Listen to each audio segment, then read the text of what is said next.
Hello everybody and welcome back to the Wright's Trials and Tribulations walkthrough. It is time to finish off an investigation into Bridge to the Turnabout. Yeah, you heard me right, this is the last day of investigation. I mean, it's already the last day of investigation, but this is the last part of investigation that we'll be dealing with. First off, we need that name to finally come to light. Edgeworth.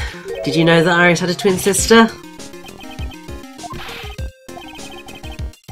So, come on. Bring up the name. We already know who it is, but we just need that confirmation.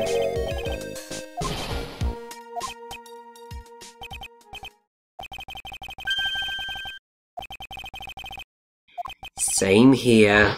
It is the evil girl herself, Dahlia Hawthorne. And so, everything comes full circle. We began this game with Dahlia Hawthorne, and we end this game with Dahlia Hawthorne. And ultimately, this is the reason why I feel that Trials and Tribulations is easily the strongest game in the original trilogy, because every single case in some way ties into the overarching narrative that the game builds up over the course of the game. None of the other games in the original trilogy ever really managed to do that, because in the original Ace Attorney, like, you had the first two cases which were part of a sort of self-contained arc, and then it all came back in case 4, so I suppose there was only one case that was slightly out of it, but it didn't feel quite as strong a link, because the whole DL6 incident that Mia was looking into in that game was... it was sort of more behind the scenes sort of thing. It wasn't hugely important to that particular case. And then obviously you had the Steel Samurai case, which had nothing to do with anything. And then everything just sort of exploded in case 4. And then obviously you've got case 5, which has nothing to do with any of the other cases. So, that's all interesting. And then Justice for All, like, it's only really the second case where there's the main plot stuff, and the rest of it there's no real connection between anything other than Franziska being a cow wanting to get her revenge and failing miserably. So with Trials and Tribulations, the fact that you begin with Mia's first case, which involves Nick and Dahlia Hawthorne, the fact that the second case introduces Prosecutor Godot and instigates a interesting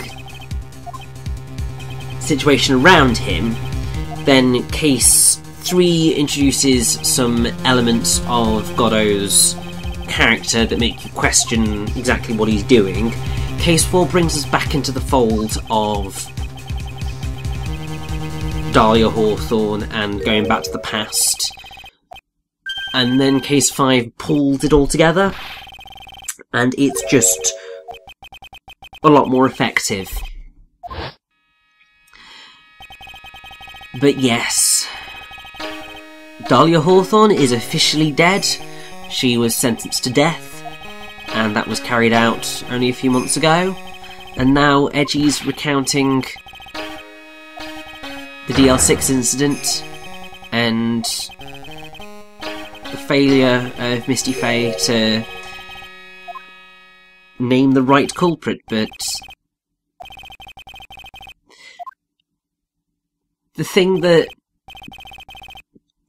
I don't know why Edgeworth... well, this was never explained to Edgeworth, but the reason that... and I'm pretty sure it was gone through in the case as well, that Misty Faye did get in touch with Edgy's father, and Edward's father thought that the murderer was indeed Yana Yogi, because that's who he saw, and also he was trying to protect Edgeworth because Edgeworth dropped the gun. So she got it right. It's just that she never really. It was all a bit murky, really. But now we're gonna break Iris's psych lock, because she hasn't been telling us the truth. We know she hasn't been telling us the truth, and we know that there were 2 Irises on the night of the murder. So come on, girl, you're gonna have to break eventually.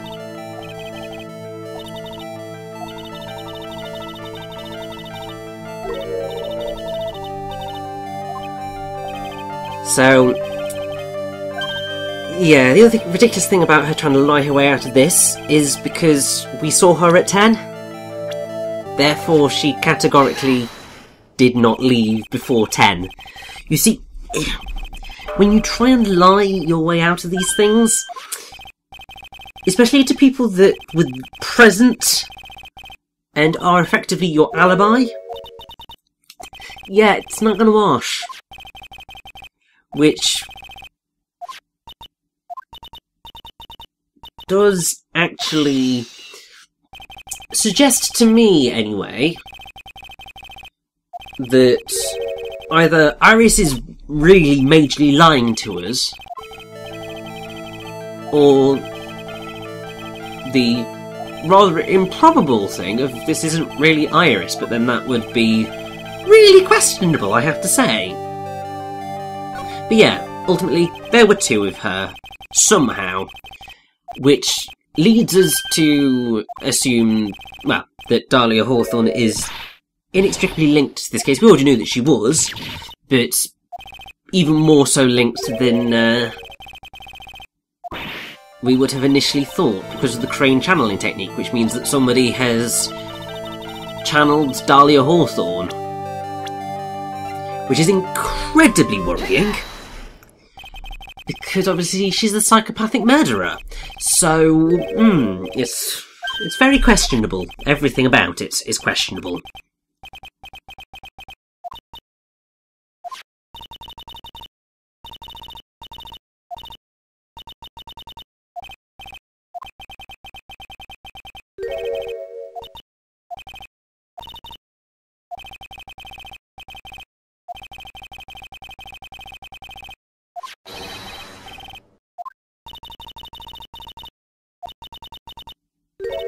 I don't know why people keep forgetting crane channeling technique. That's the whole reason for this place existing. It's a channeling dojo.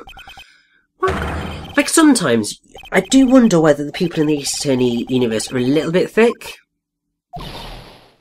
because often they just completely skip to illogical conclusions, even when the truth is staring them right in the face. It's just like, come on, get real.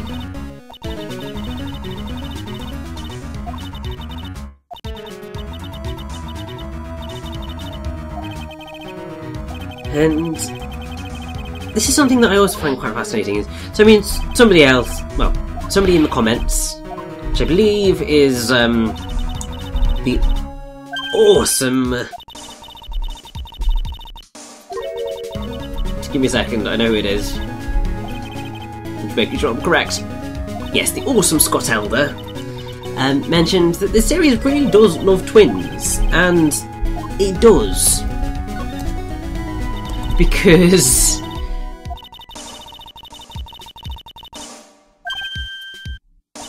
just in almost every game there are a whole bunch of twins. Because you've got Iris and Dahlia, you've also, well, so you've got Mimi Meanie and Eenie Meenie, who, while technically not twins, I believe,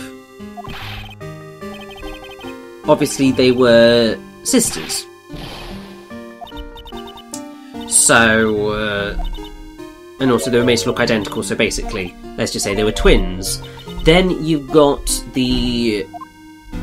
apparently the Bonnies, well, Bonnie DeFam and Betty DeFam, who are from, let's see what game this is.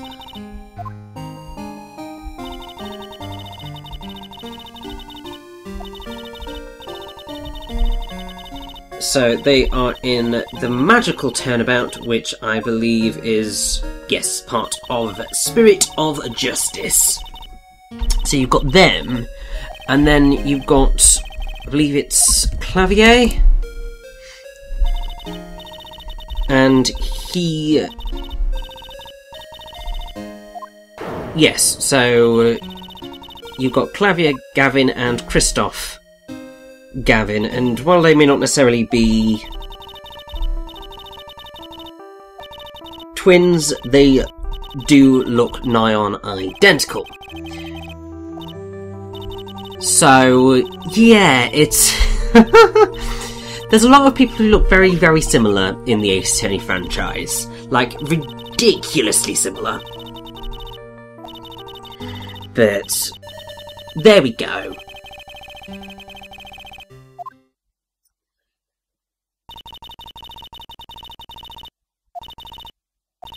So yes, we have gotten the truth finally, mostly, out of Iris.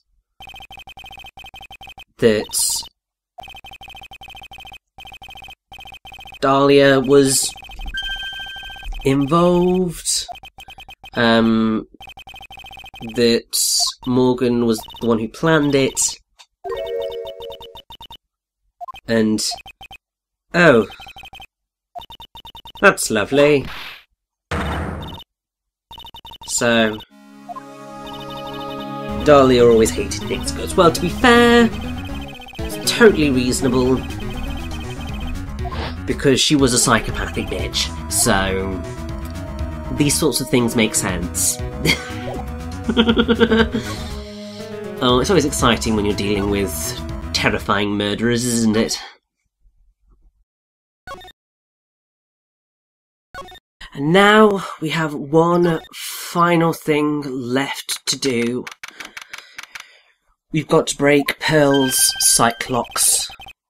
And here we are at Heavenly Hall. Here's Pearl. And why were they roasting potatoes on an open fire? Sounds a bit of an odd thing to do, but anyway, either way. Here goes. Pearl, you're finally going to reveal the truth to us, and those Cyclox will be broken.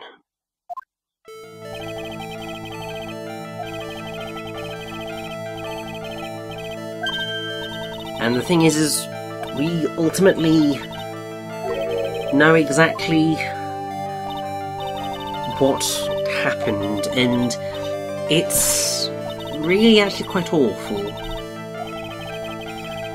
Because Pearl's been involved in something that really she should never have been involved in.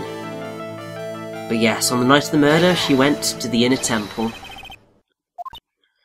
Because that is what she was directed to do by Morgan Fay.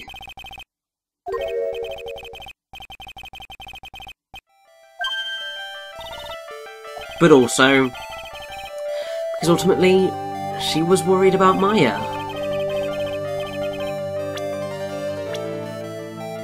Because obviously, Pearl really looked up to and loves Maya. I mean, Maya is basically like her older sister. And it's just so cute and lovely. And it's awful that Morgan Fay was planning to use Pearl to try and kill Maya. Because, I mean, ultimately that is clearly what was the plan here. And that's just awful.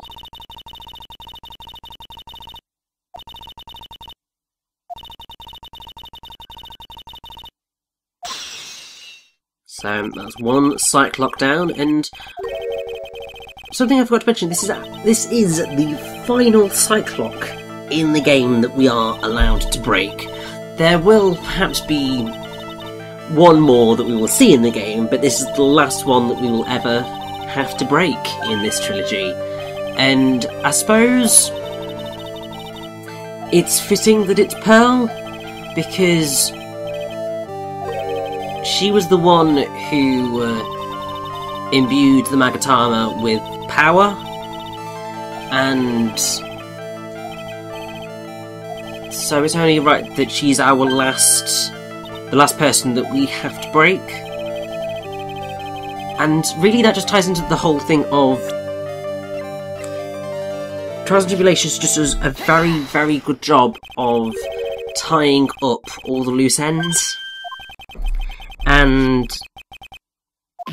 it is just it's easily the most narratively cohesive game in the franchise, but also, well, in the trilogy, because I can't really make a comment for any of the other games in the franchise, but it's also just so satisfying.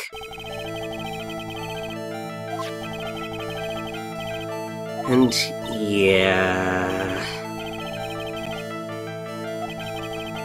I mean, Pearl's probably going to feel really bad that she didn't fully burn the letter, but really it's a good job she didn't, because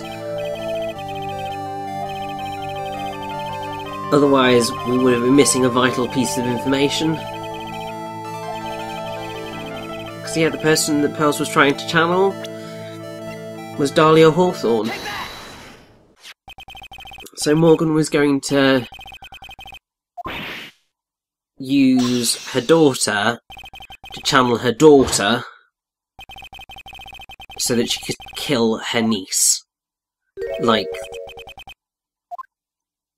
that's just awful.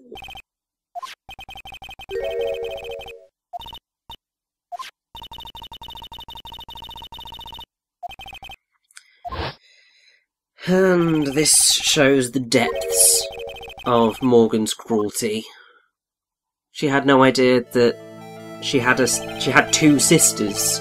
She had no idea that one of them was an evil murderess. And she had no idea that that's what Morgan had in mind. She clearly thought that... Well, Pearl clearly thought that Morgan had the Korean channeling technique and the master at the heart of her meaning behind it in a good way. It was all for the good of Maya, but that's very clearly not the case. And I'm sure that Pearl would be absolutely horrified to find out the truth.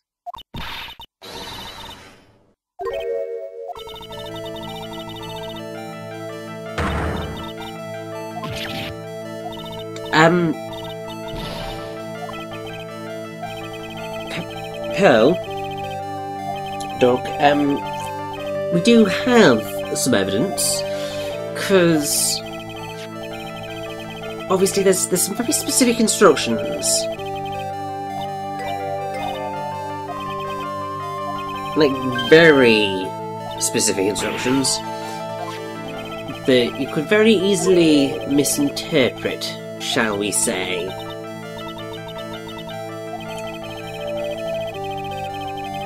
And, yeah, Pearl's probably going to be even more hurt by what's going on here. Because, she was the one who splattered the gravy on the scroll. Because the letter says, "Gravely roast the master in the fires of Hades."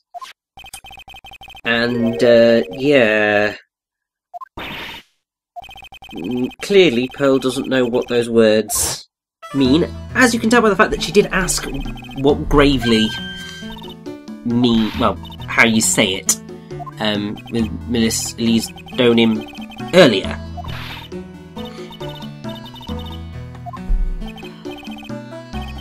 And obviously, if you don't know what the word gravely means, then it does sound remarkably like gravy. And if you don't know about roast in terms of, like, it's how you cook something, then, yeah, you're just going to think about a pot roast or roast potatoes or something. Because you think that that's the name of the item. It's because it is, but the roast has a direct relation to how it is cooked, which is by roasting, which is using fire and so on and so forth. And so, it's for a child, that's a very easy mistake to make. But, yeah, oh bless Pearl.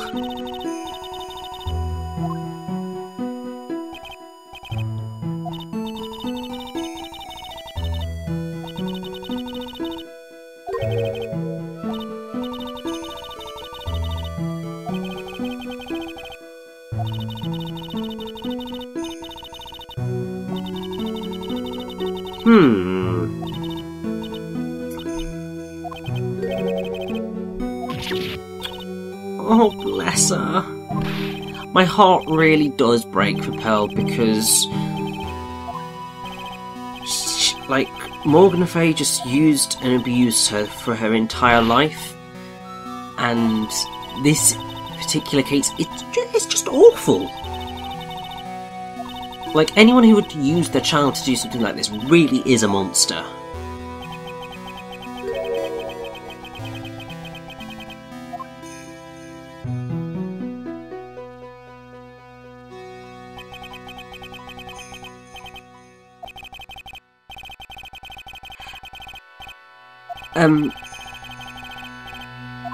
Yeah, that they are most definitely not alike. But this whole thing about lost powers is quite fascinating.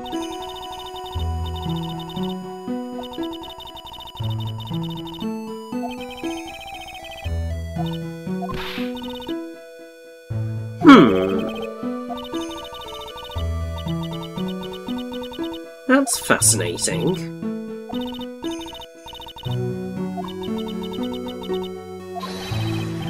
Well, there are two possibilities here. One is that her spiritual powers are gone, which we know is probably not correct. And the other is if someone else was already channeling the same spirit. And yes, exactly, there's only one of each spirit, therefore only one person can channel said spirit at a time. So on the night of the murder, someone else channeled the spirit of Dahlia before Pearl had a chance. And even now, by that same logic, because she still can't channel Dahlia, that would suggest that someone is still channeling Dahlia.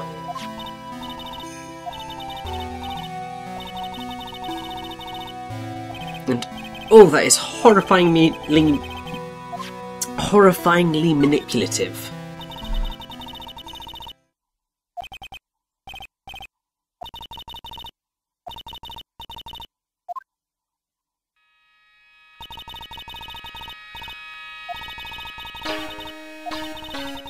Oh, like, I already didn't like Morgan Le Fay before, but I hate her even more now because for the good of the Fay clan. So yeah, Pearl thought that she was doing good. That clearly it was for the good of Maya, but that's simply not the case.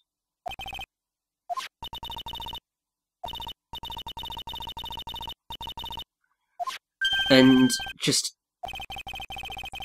ugh. This whole plot really does just leave you sick to your stomach. Because, like, seriously, she's 8. Why would you involve her in a murder plan? Like, seriously.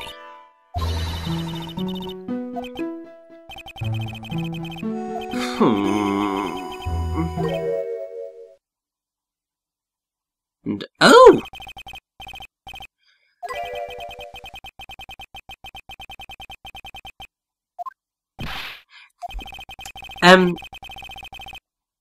That's just cruel. But the thing is, we are sorting this. I'm sorry, what?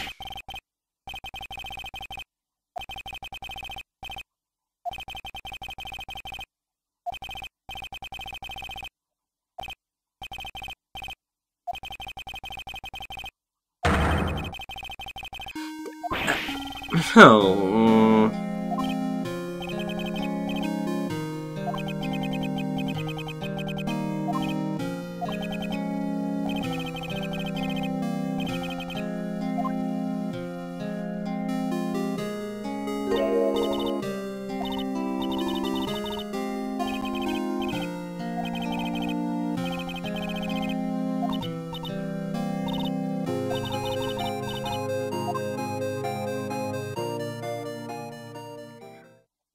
And so, our final day of investigation is done.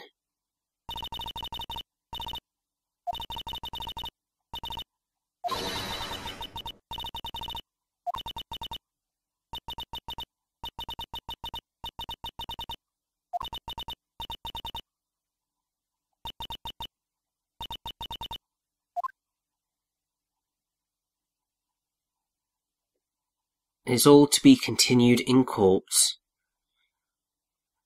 So, let's finish this once and for all.